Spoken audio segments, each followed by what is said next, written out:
Udah kelihatan belum ya?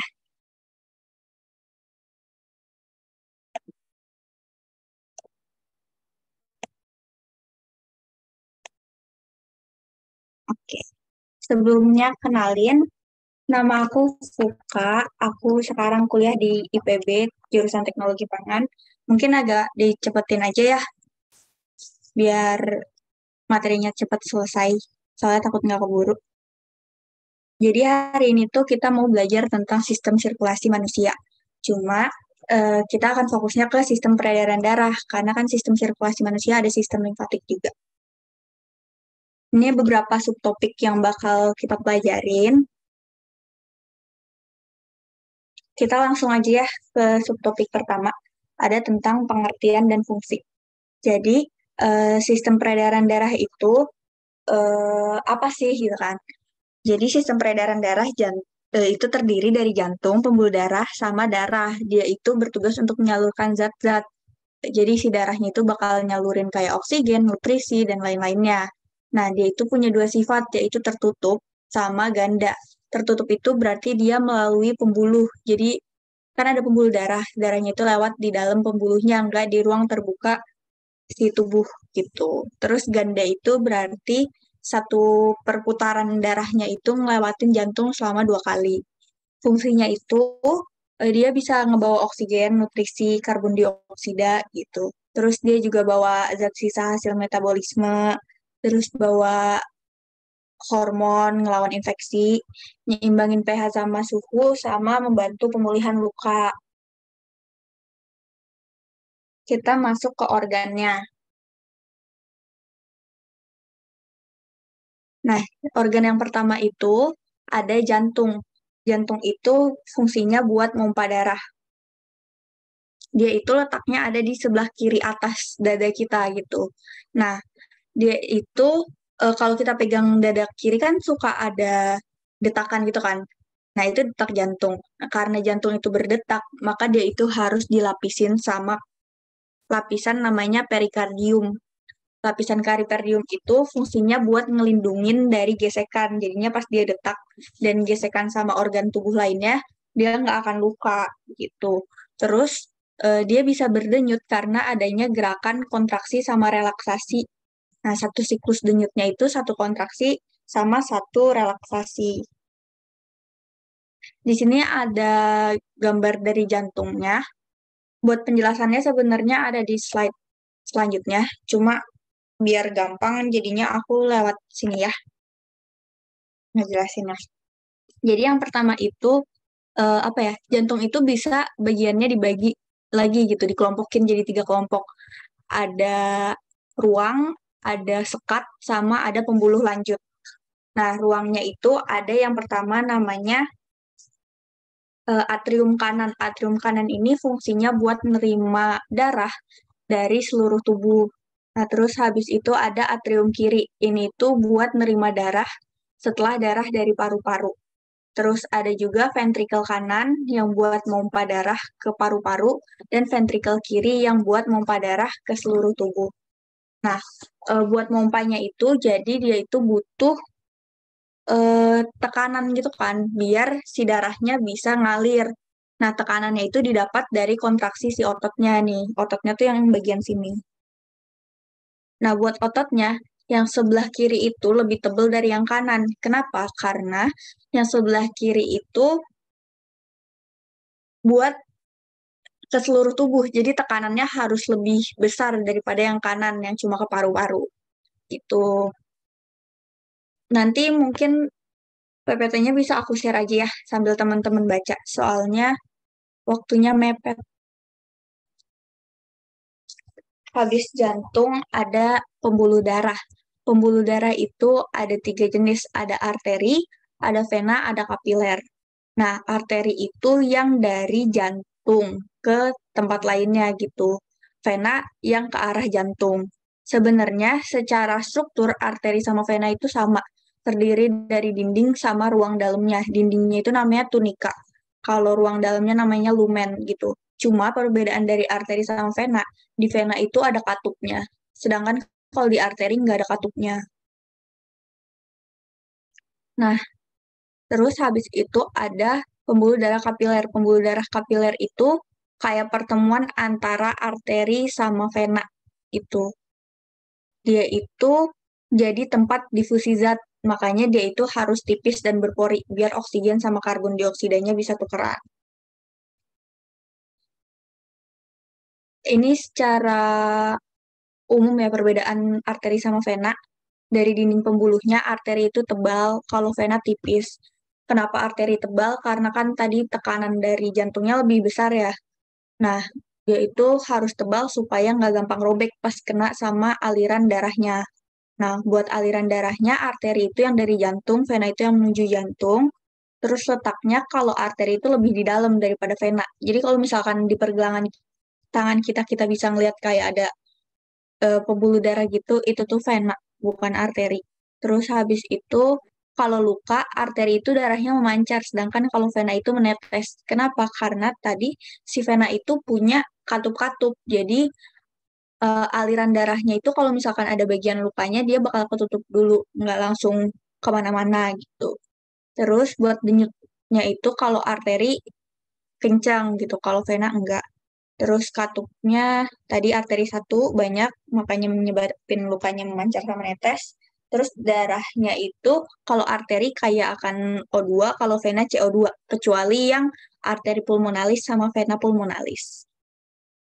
Mungkin bagian organnya ada yang mau ditanya dulu nggak sebelum lanjut?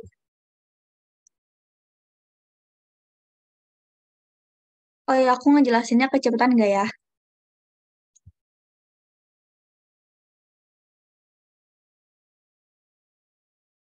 Oke, kita lanjut ya. Ada komponen sama pembekuan. Komponen darah itu jadi terdiri atas plasma darah sama ada sel darah.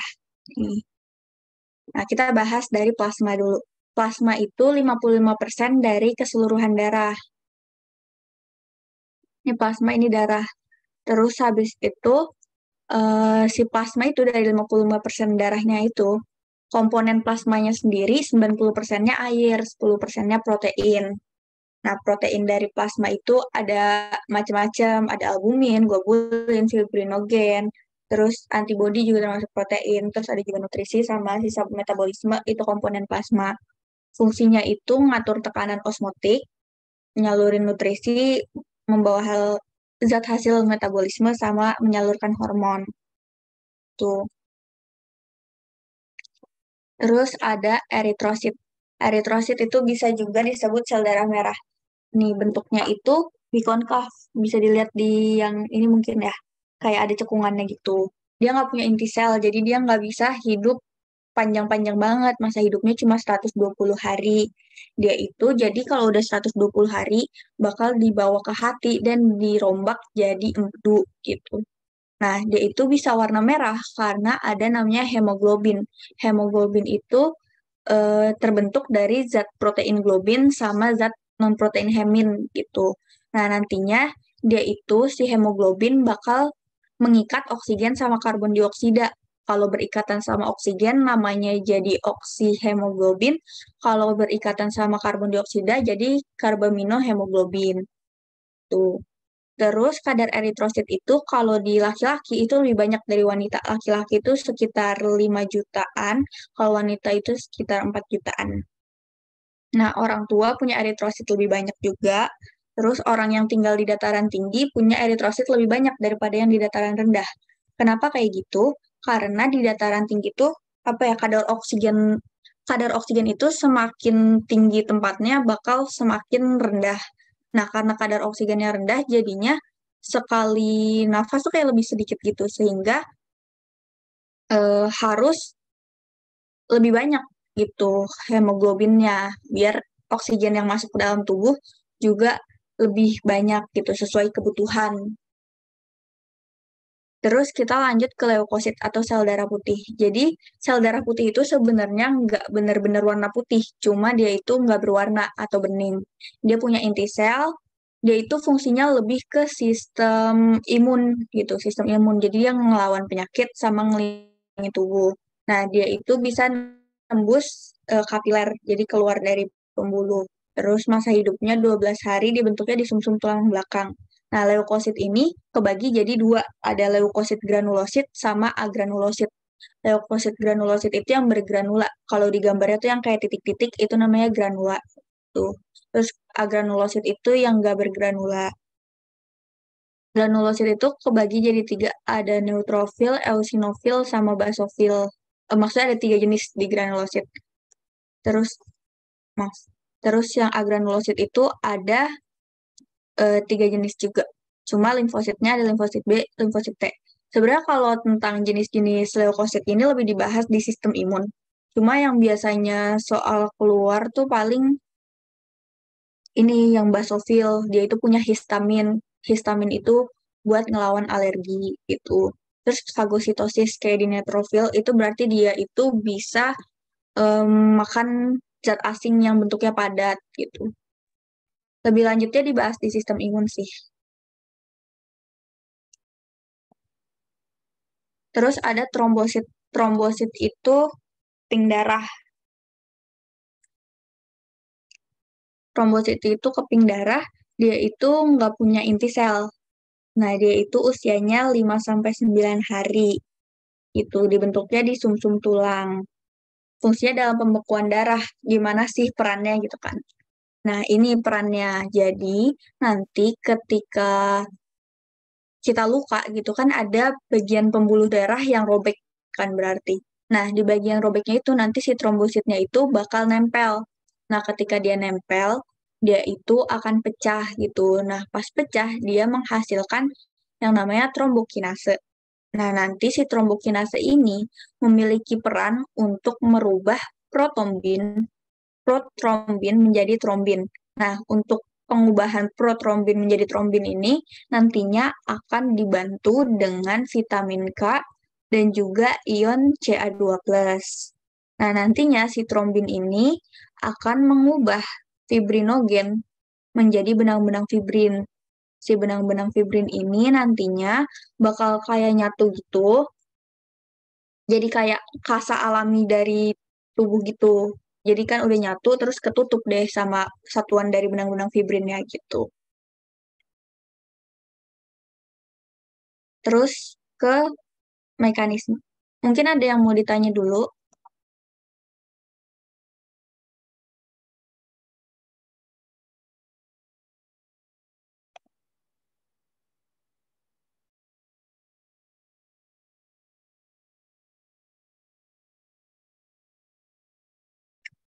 Oke, kita lanjut ke mekanismenya ya.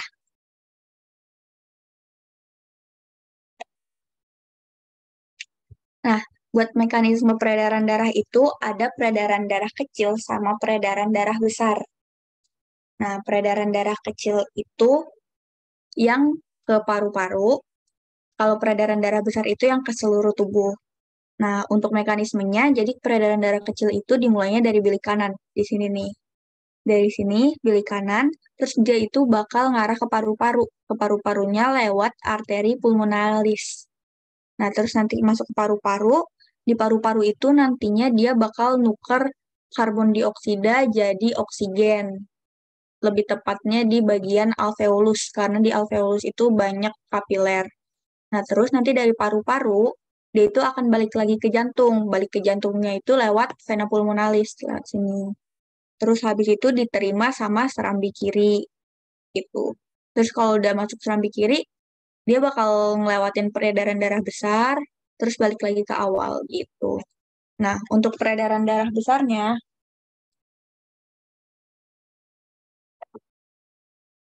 untuk peredaran darah besarnya, dia itu kan tadi dari peredaran darah kecil sampai di sini kan, sampai di serambi kiri. Nah, dia itu bakal masuk ke bilik kiri di sini.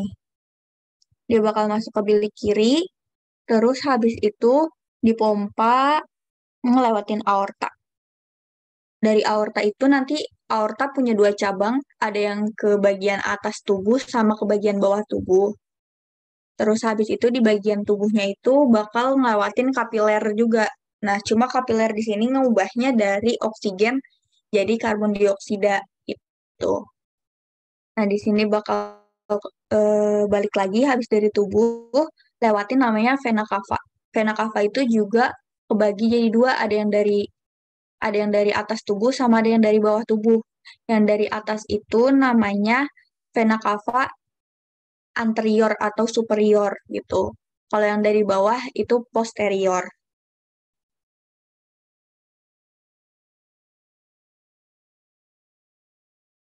Buat mekanismenya gitu aja sih. Jadi satu siklus peredaran darah itu bakal ngelewatin satu peredaran darah besar sama satu peredaran darah kecil. Mungkin ada yang bingung atau langsung lanjut aja.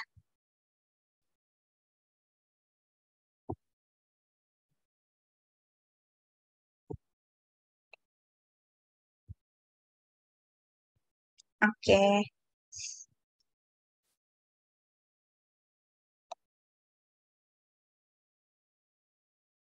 kita lanjut ya. Selanjutnya ada bagian penggolongan darah sama transfusi darah. Nah, buat penggolongan darah itu ada dua sistem. Yang pertama itu namanya sistem ABO. Sistem ABO itu bakal dipengaruhi sama kadar agglutinogen dan agglutinin.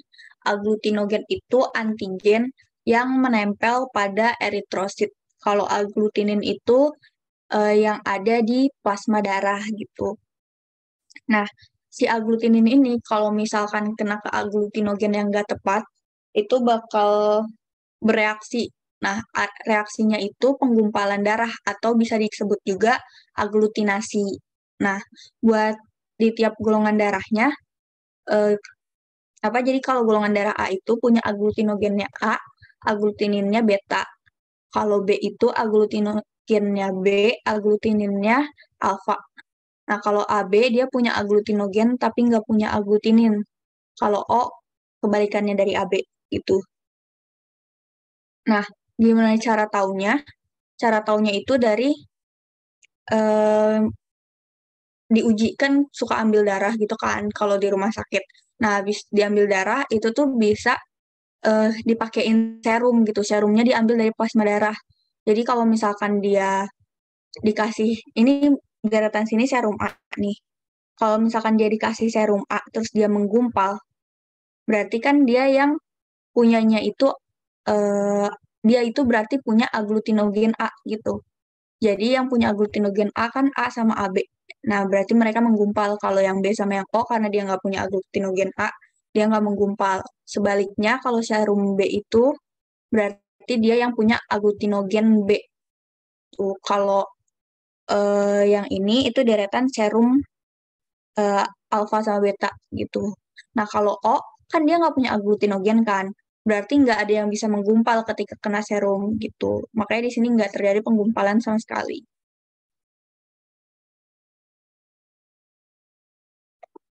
Terus selanjutnya ada sistem resus. Kalau sistem resus itu dipengaruhi sama keberadaan dari protein resusnya gitu. Nah, sistem resus ini kalau orang yang punya resus itu RH-nya plus, kalau orang yang nggak punya protein resus itu RH-nya min gitu. Nah, biasanya kalau sistem resus itu yang dibahas di soal itu mengenai penyakit namanya erythroblastoses fetalis. Jadi ini tuh penyakit dari ibu ke anak gitu loh. Kalau misalkan ibunya negatif, anaknya positif, kan apa ya anaknya itu punya zat asing yang nggak dimiliki ibunya kan berarti. Nah, jadinya ketika kehamilan pertama, si badan ibunya itu tuh ngedeteksi si resus dari anaknya itu sebagai suatu hal yang berbahaya gitu. Jadi dia bakal ngebentuk antibodi anti RH. Nah, jadinya ketika dia punya anak kedua dan RH anak keduanya plus lagi, dia itu si antibodi yang udah terbentuk tadi akan nyerang si anak di kehamilan keduanya gitu. Nah, selanjutnya ada transfusi. Transfusi itu penyaluran darah gitu dari donor ke resipien. Donor itu yang memberikan, resipien itu yang menerima. Nah, buat donornya kayak tadi yang penjelasan di sistem ABO itu tuh kalau misalkan dia nggak cocok, dia bakal menggumpal. Nah, buat donor universal itu berarti dia yang bisa ngedonorin ke semua golongan darah. Kan ini O, kan dia bisa ke A, bisa ke B, bisa ke AB, bisa ke O. Nah, makanya dia disebut sebagai donor universal. Kalau resipien universal itu, dia bisa nerima dari semua golongan darah gitu. Kayak si AB ini dia bisa nerima dari A, bisa nerima dari B, bisa nerima dari AB, bisa nerima dari O. Cuma, kalau ini kan secara teori aja. Kalau secara real life-nya sebenarnya yang bakal kepake itu A itu ya dari A aja, B itu dari B aja, AB dari AB aja, O juga dari O aja gitu. Buat transfusi darah ada yang bingung nggak?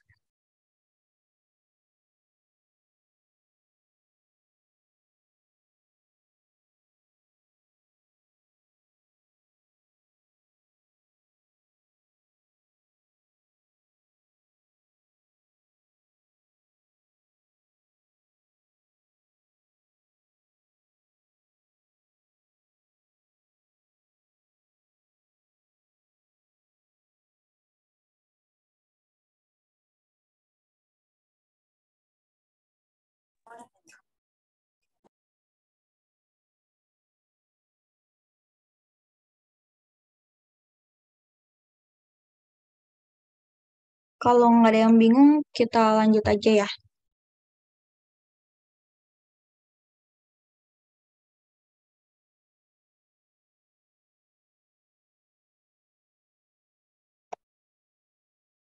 Selanjutnya kita bakal masuk ke penyakit dan gangguan. Nah, karena tadi ada 3 komponen ya, jadi penyakitnya itu bisa ada dari ketiga komponen itu. Ada yang penyakit di darah, ada yang penyakit di jantung, sama ada yang penyakitnya di pembuluh. Nah, buat yang di darah, ini ada beberapa penyakit kayak anemia. Anemia itu berarti kekurangan sel darah merah. Anemia sickle cell itu, jadi tadinya kan harusnya eritrosit itu kan bentuknya bikonkaf. Cuma dia itu bakal ngebentuknya jadi kayak bulan sabit gitu. Nah, karena dia bulan sabit berarti kan bentuknya nggak sempurna. Pengikatannya pun juga nggak sempurna gitu. Pengikatan ke oksigen sama karbon dioksidanya. Terus habis itu ada talasemia. Talasemia itu anemia juga, tapi akibat keturunan.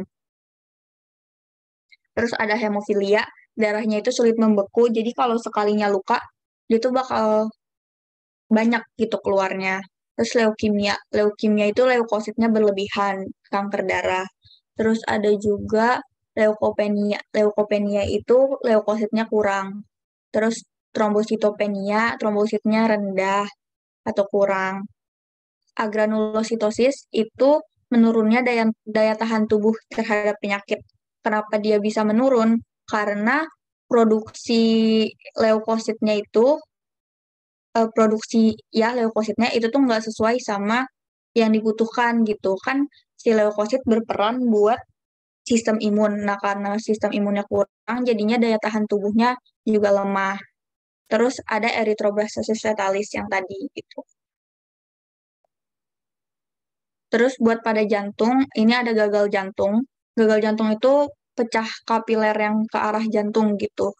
Jadinya jantungnya nggak bisa berfungsi dengan baik. Terus habis itu ada angina pectoris, dia itu arteriosklerosis. Arteriosklerosis itu sebenarnya penyakit di sini nih, di pembuluh. Arteriosklerosis itu penyempitan akibat zat kapur. Cuma dia itu di arteri koronaria, jadinya ngaruhnya ke jantung gitu ya. Terus habis itu ada jantung koroner.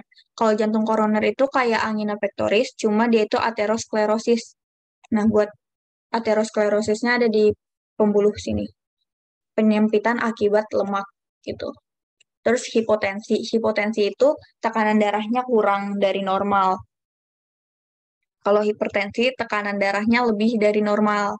Terus takikardia, itu denyut jantungnya melebihi batas normal. Jadinya kayak cepet banget. Kalau bradikardia, denyut jantungnya kurang. Jadinya terlalu pelan. Gitu. Nah, buat pada pembuluh, itu ada abrasi. Abrasi itu inflamasi atau radang. Terus habis itu ada arteriosklerosis. Jadi dia itu sempit karena zat kapur. Terus aterosklerosis itu sempit akibat lemak. Terus ada juga embolus. Embolus ini juga kayak jadinya sempit juga, cuma gara-gara adanya penyumbatan oleh zat asing. Terus kalau trombus itu ada penggumpalan darah di dinding pembuluh darahnya, jadi darahnya juga nggak bisa lancar. Terus hemorrhage itu pendarahan. Terus ada varises, varises itu pelebaran pembuluh darah. Vena, kalau ambeien itu sama kayak varises, cuma bedanya dia itu di daerah anus. Udah itu aja materinya. Mungkin ada yang mau ditanyain.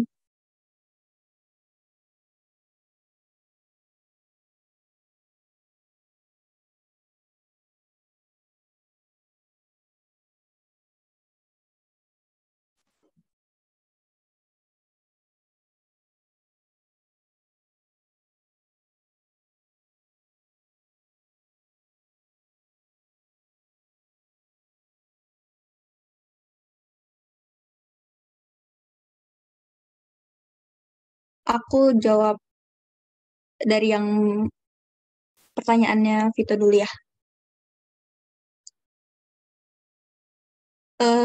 Berarti bagian jantung yang darahnya mengandung CO2 paling banyak serambi kanan dan bilik kanan ya, Kak. Kalau itu iya. Nih, jadi gini.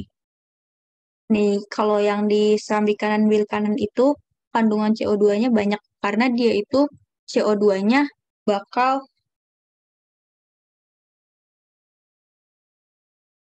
apa ya? Kan dari seluruh tubuh. Seluruh tubuh dia itu bakal bertukar dari oksigen ke karbon dioksida.